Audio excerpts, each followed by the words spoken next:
don't know if you know this, but the Switch 2 is only 1 more week away.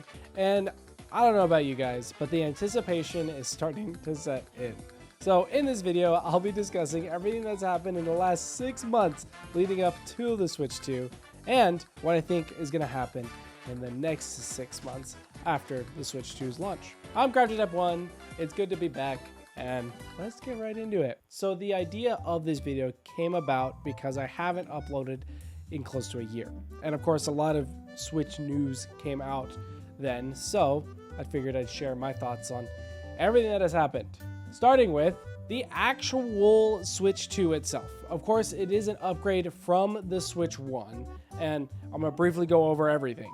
Game chat, everything. Starting with the screen, it being a 7.9 inch screen, 1080p LCD with 120 hertz. So basically 120 frames, which is crazy. I never in my life would think Nintendo would say the words 4K 120 FPS, but it is happening, and it is exciting because I do know games are just gonna look so much better in a good way too, because I know Nintendo isn't gonna go for realism, and I feel like that's just it just opens up the possibility for a higher powerful console that can do 4K, because that means we can enjoy the art style that Nintendo brings without, sacrificing frames. The whole Switch itself with the magnetic Joy-Cons is honestly a really good step up.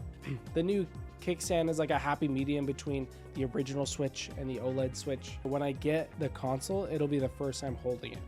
But apparently, they figured it out. It will not come off unless you want it to come off. And that's exciting. Last thing, mouse mode. Your Switch is just a PC at this point. The accessories, one of them being a webcam, you literally could theoretically have a Switch station, quote unquote, because you have mouse mode, you could have a webcam, bruh, all you need is a computer and you basically just got a PC. And then you could definitely tell that this console was designed in the peak of COVID, because they do put a lot on game chat, which is their C button. There's going to be a button dedicated to game chat. It kind of feels underwhelming compared to what PlayStation and Xbox can do already. It looks cool. I like the idea of a webcam because that's the only thing that really sets apart this online service to, PlayStation and Xboxes. But, in PlayStation, because I normally have more experience with that, you could do everything that they're doing right now. The only thing that you couldn't do is have your face overlaid on the screen. I don't know. It's gonna feel bad once we have to actually start paying for it, because this is gonna be free for the first 6 months.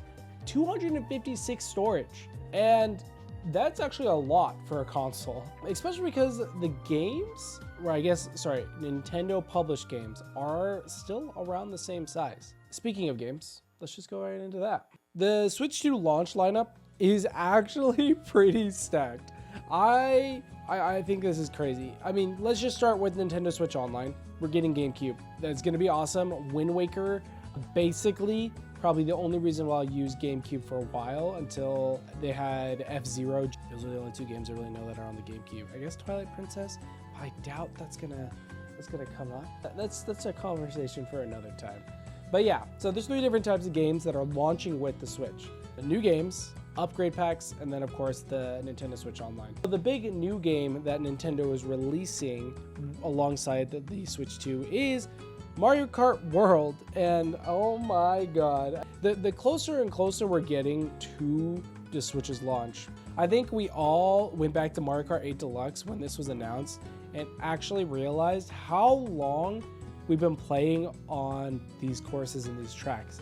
And then seeing the new techniques that you're able to do in Mario Kart World is getting me so excited, especially with free roam.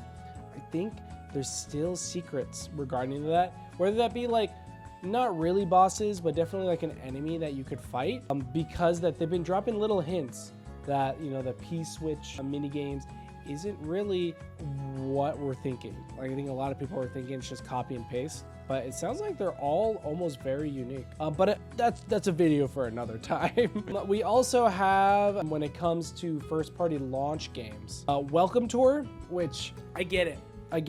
I think this should have been a pack-in game but Nintendo's of the mentality of, we spent money on this game, so we better make some money on this game. And I will admit, I think this is what, $10? I'm gonna buy it. It's gonna be like a one-time experience thing. I still think this should have been free.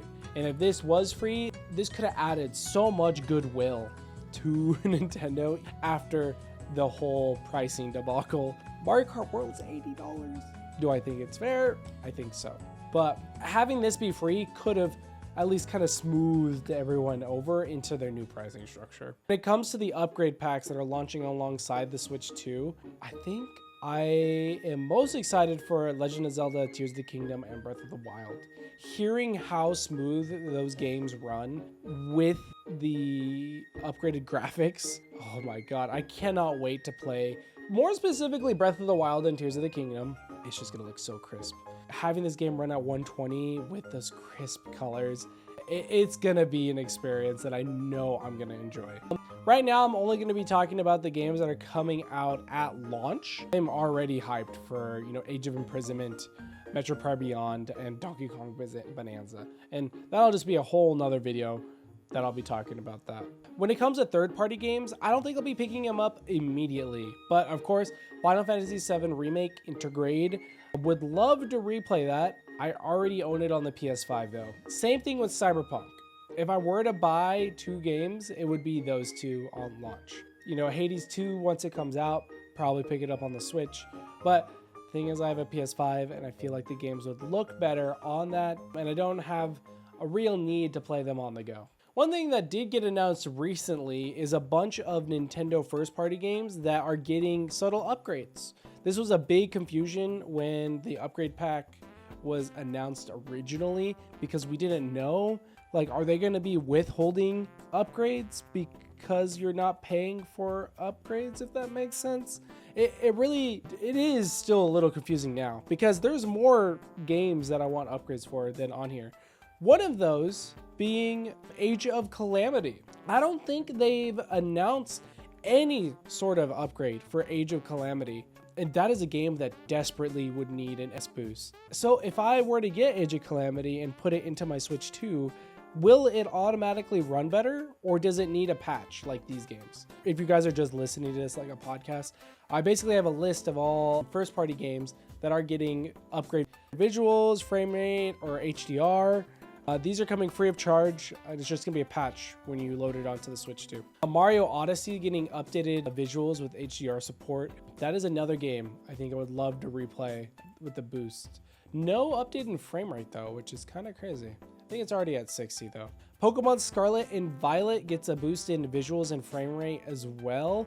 That is one that I'll definitely try day of. I'm gonna get those games downloaded onto the Switch 2 and immediately start trying that. Violet and Age of Calamity are the games that I want to try the most and to see if there is a difference between the Switch 1 and Switch 2. I did manage to get a Switch 2 pre-order. It was kind of crazy, and I won't go too much into it because I think you've probably heard the stories all around, but I actually got my pre-order from Walmart after trying to get it at Best Buy and GameStop. I actually didn't even try GameStop because my GameStop in my local town only had, I think it was eight in total. And that is, 6 Mario Kart Worlds and 2 regular ones, which I find is crazy. So I didn't even bother. Then I tried online with Best Buy, Target, and Walmart. And Target and Best Buy were a bust. And then Walmart was by far the only option. And they did say that we would get free delivery by 9 a.m. on June 5th. There have been rumors, or actually not rumors, it actually has been happening, where the Switch 2 pre-orders get canceled at Walmart. And I haven't had that happen yet. And I happen to get multiple accessories. I got the Switch 2 itself, just the normal edition, because the Mario Kart World edition kept selling out every time I tried checking out. So just got the normal Switch.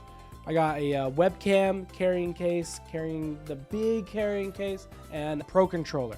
The only thing is the Pro Controller and the Switch are going to come the 9 a.m. on June 5th, supposedly, and everything else would come June 9th. I'm a little worried because every time I participate in a launch of a console, I've always gotten it on retail, never shipped to my house. and I live in like an apartment complex. I am low-key just worried. So we'll see. We'll see. Yeah, speaking of accessories that I pre-ordered, wait, let's just go over the accessories. The Switch 2 Pro Controller is by far the accessory that I am most excited for. I hear the sticks feel great, even though it isn't Hall Effect, it is a Nintendo's own proprietary system that feels good. The buttons are clicky and squishy at the same time. This isn't from me specifically, but this is from what I heard. So I'm excited. This is by far my most excited for accessory. Second of which would be the webcam. It's just a normal 1080 webcam, but I don't know. Something about it seems fun. Nintendo making a webcam is not something I would expect this year. Going back to the Joy-Cons, I did not get an extra set of Joy-Cons, but I am planning to try and get one day of. I don't know how hard those are going to be, but if I already have Joy-Cons and a Pro Controller, I think I'm covered when it comes to multiplayer until around Thanksgiving to when my family comes in. I would love to get Joy-Con 2 charging grip because they also have the GL and GR buttons on the back.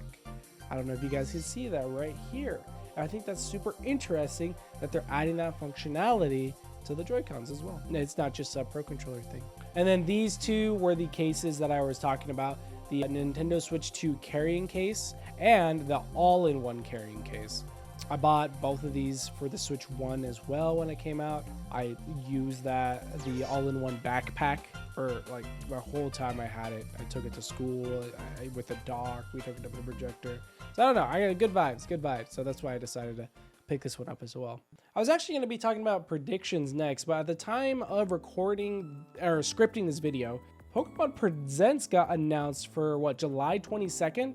As well as a release date for Pokemon ZA in October. I'll be doing a whole nother video just discussing what I think is going to happen in the future of the game launch lineup for Switch 2. That includes the Switch 2 editions and then upgrades as well, because I think they're also trying to trickle those out. But we'll have to see.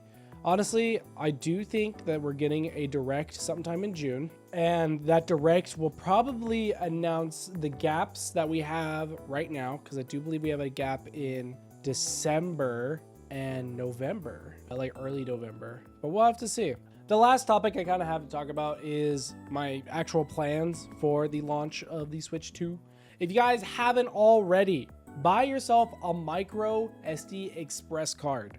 They are selling out like crazy. They have this little EX icon right here. Lexar was the first ever company to make a 1 terabyte Express card, but they are out of stock. And I'm thinking this actually might be because of the Switch 2. My plan was to get a 1 terabyte card, and that should just set me up for life. But since they are out of stock, I went ahead and buckled down and ordered this one, the SanDisk 256. That should hold me over for a little longer because that's almost half a terabyte of usable storage. And I am probably just gonna go straight digital this time around. I used to collect physical games, but I really don't see a point anymore with the card situation, which we'll probably get into that in another video. But yeah, if you haven't already, order it now so that you'll have it by the time the Switch 2 comes in. We will also see if my Walmart delivery arrives on time. I'm low-key kind of scared about that, but we'll have to see. I'm crossing my fingers. Luckily, my pre-order hasn't gone canceled yet. It is stuck on pre-ordered, not confirmed, so we'll have to see. I do want to stream the day of the Switch's launch, so on, I think it's Thursday. I'll go ahead and do that. And of course, making more videos, more content moving forward. But yeah, tell me your guys' thoughts in the comment section down below on everything that's happened with the Switch leading up until this point. Anyways, I'm Crafty1. Please like this video. I'll see you guys tomorrow.